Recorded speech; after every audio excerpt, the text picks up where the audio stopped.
Never and ever do something if you don't know why you will gonna do it. And thank you very much again.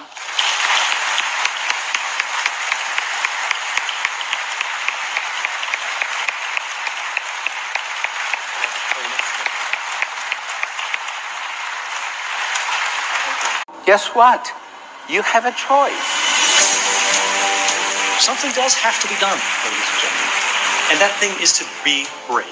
Not being afraid of explaining to people why we are defending what we are defending. Please join me and help them, because I'm not able to help them alone. Think globally, but with everyone included. In the end, we may not reach the same conclusions, but we all agree that a rational debate is essential for democracy. For every silenced voice, we can make 1,000 more rise. Please, let the next one be yours. It's really important to start to solve the problems within our countries, within our communities, and especially from our brothers and sisters, Muslim brothers and sisters who are against ISIS ideology, who are saying, yes, ISIS is not representing Islam, it's not Islam. So we ask them to come to help us. I wanted to ask, because this youth summit, most of you are young people in this summit, I just wanted to ask you one question or two questions. Without reason, I'm just going to ask you to raise your hand. Let's see who will raise his hand or her hand. Who will just raise his or her hand if I told you to raise your hand? Okay, thank you very much. The second thing, I will explain this after the second question that I'm asking. Girls like Farida, Nadia Murad, and thousands of other Yazidis have been raped, sold, and now they are activists and they are fighting against ISIS. Malala and many other activist women in the world, they are doing these great things. If you think you cannot do something in any point of your life, if you feel that you are weak, you cannot continue, just remember a story of girls like Farida. All these things she's been faced through, still she is strong and she is fighting. As young people, you have to be stronger, because there are examples like Farida and thousands of other girls who are strong. And she said again, I feel I'm stronger than ISIS. So you as young people have to remember these words, to be strong, to do something, to change the world. Kind of you, not a good thing, because you raise your hand without knowing why I asked you to raise your hand. As young people, we have to do something. You raise your hand to do something when you know what you to do. Best example, many young people, like me and like all of you, they join ISIS and radical groups and terrorist groups without asking why. Just like you raise your hand without asking why should I raise my hand. So please, as young people, don't always do what the others telling you. Don't let the evil from our countries, unfortunately to say there, terrorist groups to control these beautiful countries and Western countries. Never and ever do something if you don't know why you will gonna do it. And thank you very much again.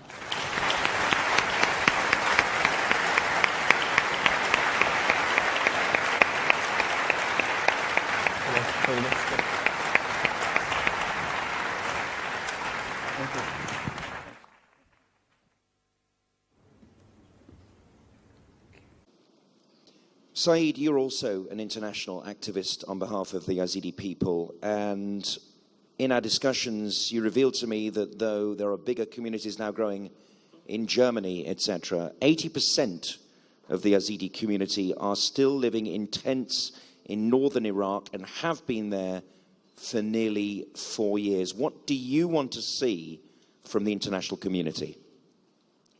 Well, again, I'm not going to give you something like a beautiful speech or a diplomatic way. I'm going to give you some facts. If we come back to the few years ago, same summit, Geneva Summit for Human Rights and Democracy, I think it's from about 5 to 10 years, there were 3 persons invited to this summit. All 3 of them are Yazidis. 2016, Vian Dakhil, a Yazidi woman, she was here. In 2017, Shireen, and today Farida. What is shocked, all 3 of them, they asked for the same things. That's mean not a lot have been changed. When Vian asked for the same things, and Shireen and Farida's today, the same numbers are still the same. About 80% of Yazidi people still live in IDP camps. There is no real actions to rebuild their areas. Areas and mass of Yazidi village in Sinjar and near Sinjar are not protected. It's not safety there. Mass graves are still not protected. Survivors are still in captivity. That's mean as a human being, we should feel shameful. An international leader should feel shameful. When the same girl is asking for the same things like 100 times, there are many Faridas in the Yazidi community. Until when they will ask you for the same thing? It's time to wake up. It's enough to sleep. It's a message to international community. It is a message to all the leaders. If you can do something, I don't know when. So if you listen to Farida, I hope next year, Farida or somebody else will come and thank for the actions that you did, and will be grateful for the actions that you have already did, and she will not talk about the same tragic story, but she will say, thank you that you did all this good thing. I hope we will see that. The words of Saeed Sulaiman and Farida Abbas Khalaf. Thank you very much.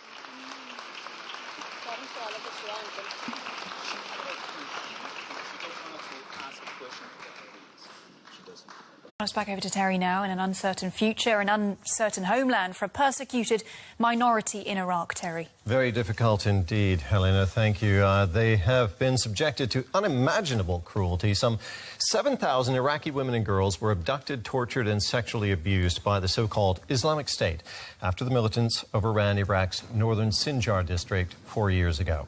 Now, the IS have been driven out, but 3,000 Yazidi women are still missing. Many may have been sold into slavery in Syria. Well, for more on this story, let's bring in Saeed Qasim Sulaiman. He serves on the board of Yazda. That's an NGO that supports Yazidis and other ethno-religious minorities in Iraq and Syria. Mr. Sulaiman, thank you very much for talking with us. First of all, we heard in our report that the Yazidi women are now getting some support. Tell us more about the help that they are getting. Well, thank you very much for having me. Yazidi survivors who survived from captivity, thousands of them, they are living in tents in northern Iraq and Kurdistan region. Unfortunately, they're not getting enough support. Yes, there is kind of support, but they don't have enough support like the ones who are in Germany. Thankfully, German government, we're grateful for that. They've brought about 1,000 Yazidi women and girls to Germany to give them psychosocial support and therapy. But the ones who are still in Sinjar in Iraq, they are suffering, living in tents. Today is the 4th anniversary of Yazidi genocide, and until today, about more than 3,000 Yazidi, mostly women and girls, are in captivity. Somehow, international community, unfortunately, in my point of view, they haven't done enough. It's true that many countries like Germany, Canada, Australia, they have brought Yazidis to give them support. But what should be done, it's not enough. Okay, about 80% of Yazidis still living in tents, and they cannot go back to Sinjar, to their homes, for different reasons. Let me ask you a question. The most important reason is that because the safety and security in Sinjar, it's not stable. People cannot go back to their homes. It's almost been 4 years. Today is 4 years that they leave their homes. And there is a lot of political conflicts. The basic service, education, health, is not provided. Okay, if I could just interrupt you for a moment, I just wanted to ask you another question, if you don't mind. Our report showed smugglers returning Yazidi women to their families. Just wondering why smugglers are taking that task, and why international aid organizations wouldn't be involved in that as well? Well, this is the question that we as Yazidi community have asked also for us international community. Unfortunately, they are not, until today, they haven't tried to help the Yazidi women and girls and children who are in captivity. This, when in the time the international community failed to bring them back, to rescue them, then Yazidis by themselves or by local governments, they try to help them. So here again, I hope that our voices will be heard from European Union, from Germany, from Western countries, to start up with a team to try to bring the one who's still in captivity. Okay. Unfortunately, thank you so much. That's Saeed Qasim Sulaiman there, who is joining us from the city of Essen here in Germany. Thank you for talking with us. Thank you very much. إلى دول أوروبية وخاصة أولئك الذين فروا من أسر داعش يعيشون ظروف مأساوية في مخيمات النازحين بشمال العراق بدون أدنى متطلبات العيش والدعم النفسي والاجتماعي وفي نفس Sulaiman, you'll have to intervene now, please. So, can he translate? Please, go ahead, very quickly, please. As I have learned from my Yazidi religion, first of all, I will ask all of you to help all the women around the world, and then to ask me and my Yazidi community. So now I'm pleased to ask European Commission and European Parliament, representative of government and organizations who are hearing my voice today, please to find a way to help or rescue the ones who are still in ISIS captivity. If you cannot help the ones because you are saying that somehow indirectly you are supporting ISIS financially, but there are many other ways just here you can do like German government, state of Baden-Württemberg, they have did. They bring many Yazidi women and girls survivors to Germany to give them a new life. So here I'm asking you, European Parliament and all countries, members of different countries who is hearing my voice, to hold different sessions in your parliament to organize this genocide and to recognize it, to not this happen to any part of in the world. Thank you. Thank you.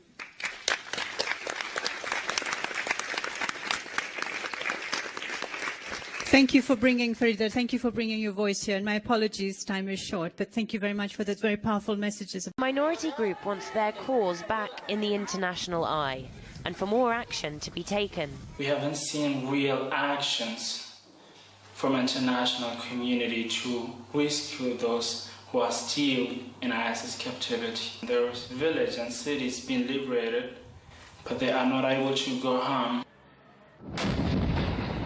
With the caliphate of terror in Syria and Iraq on the verge of collapse, the end of its brutal reign could pose new challenges for the region. But the biggest concern for this minority group is that with no international attention or protection, will anyone even notice if they just become a collateral footnote in a victory over ISIL? Polly Boyko, RT, London. It's a very dangerous problem, especially with children, because they are training the children in military camps to be a future jihadist, to come and to kill Yazidis, Muslim, Christians, and all other, like I can say, all human beings. They will be brainwashed. They will be future jihadists. So there should be some very fast actions to help those children, to bring them back from these military training camps. If we talk about human rights, we can talk about Sinjar as an example. Recently, maybe you have heard about Afrin in Syria. Everybody is just watching it. They could do something, but what's going to happen to their interests and economic interests with Turkey and others?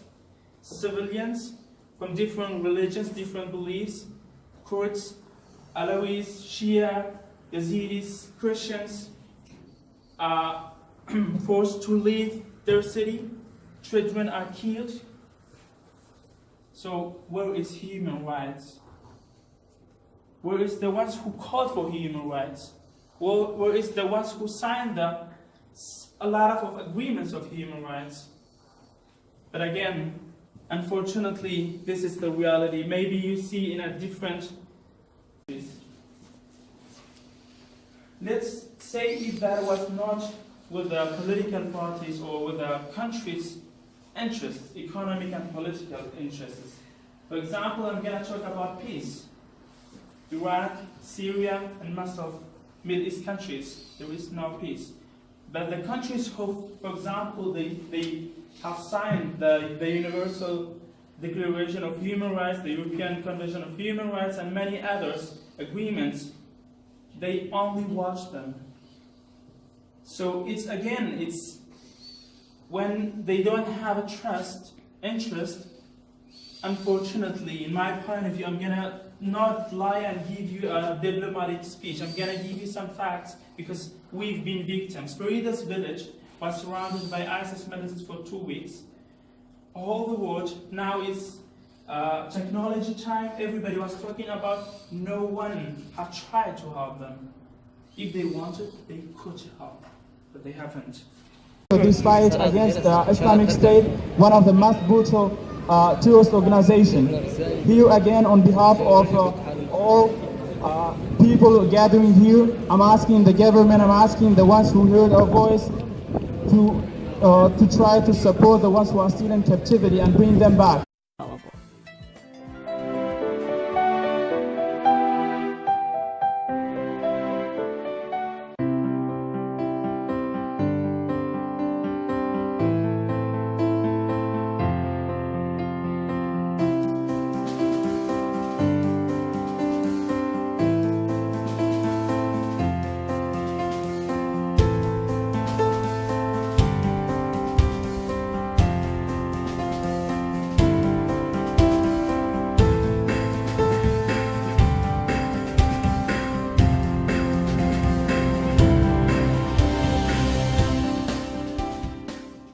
اول نواندا خوانده سازه یا جیدشین ویژن سنتر خوانده ساز مرموم سرکی بالا وکرن روشنبیری و خواندن یا جی پرتو خواندن کردستان بگشتی و دوک به طایبتی دست پیک نزدیک و پیش بری 2 سال و 5 گنج و دست پیکر و خوبخش کو اوی کوری روبین پشتی هنگی دستای من مزنتر بو هندکن دومی دی هاتن امنو که 19 کسین وکی من گوتی ام دی حول دینو پیکولو که جبو روشنبیری و خواندن و کتابه چند جورم چند چالاکیان با خلق خوب و همی ام دهنده چالاکیا کنه به طایبت بلکی با زارو کن یا جی با همی فیاد عمری بسته فوکس و مل سر زارو کو بیچن که ام دهشن پتر کارت کرنه سر وام کنه. We can say more or less 2 years ago, we just started as volunteers, 5 volunteers.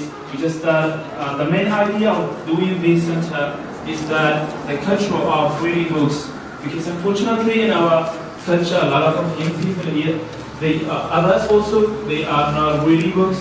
So we try to have a lot of activities to let them to start read books. Very amchina revrasmen bakin ke neziko beri 2 salo madas peki wa benj genjen deho ke wa khobash jibo orma johara saraki aw bala bakin roshan biliyo khondene das peki waqti madas peki galak kasom zotam khondek shtagi ketna wali ambar domin bel kuma orma jake awshi ambar domin roshan biliyo bala bakin roshan biliyo khondene.